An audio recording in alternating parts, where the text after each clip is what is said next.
Are you as good at things as you think you are? How good are you at managing money? What about reading people's emotions? How healthy are you compared to other people you know? Are you better than average at grammar? Knowing how competent we are and how our skills stack up against other people's is more than a self-esteem boost.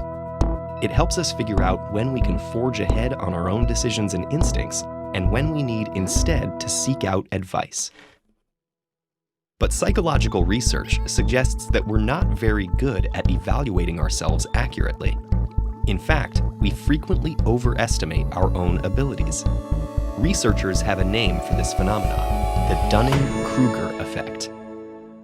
This effect explains why more than 100 studies have shown that people display illusory superiority. We judge ourselves as better than others to a degree that violates the laws of math. When software engineers at two companies were asked to rate their performance, 32% of the engineers at one company and 42% at the other put themselves in the top 5%. In another study, 88% of American drivers described themselves as having above-average driving skills. These aren't isolated findings.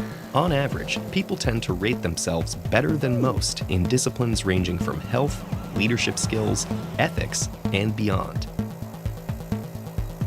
What's particularly interesting is that those with the least ability are often the most likely to overrate their skills to the greatest extent. People measurably poor at logical reasoning, grammar, financial knowledge, math, emotional intelligence, running medical lab tests, and chess all tend to rate their expertise almost as favorably as actual experts do. So who's most vulnerable to this delusion? Sadly, all of us, because we all have pockets of incompetence we don't recognize. But why? When psychologists Dunning and Kruger first described the effect in 1999, they argued that people lacking knowledge and skill in particular areas suffer a double curse. First, they make mistakes and reach poor decisions. But second, those same knowledge gaps also prevent them from catching their errors. In other words, poor performers lack the very expertise needed to recognize how badly they're doing. For example, when the researchers studied participants in a college debate tournament, the bottom 25% of teams in preliminary rounds lost nearly 4 out of every 5 matches. But they thought they were winning almost 60%. Without a strong grasp of the rules of debate, the students simply couldn't recognize when or how often their arguments broke down.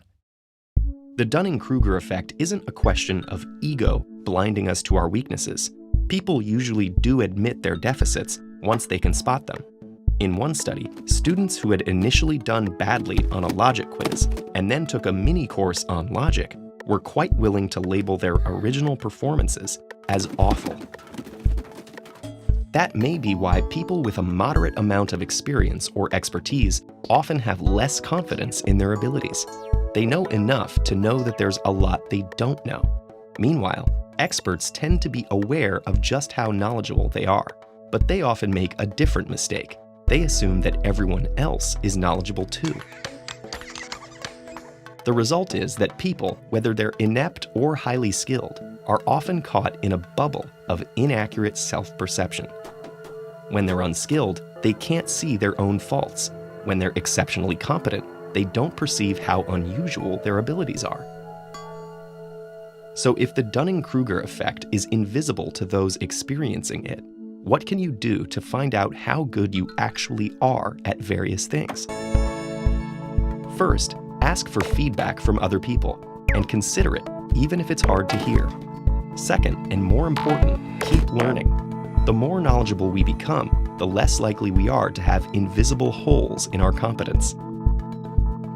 Perhaps it all boils down to that old proverb: when arguing with a fool, first make sure the other person isn't doing the same thing.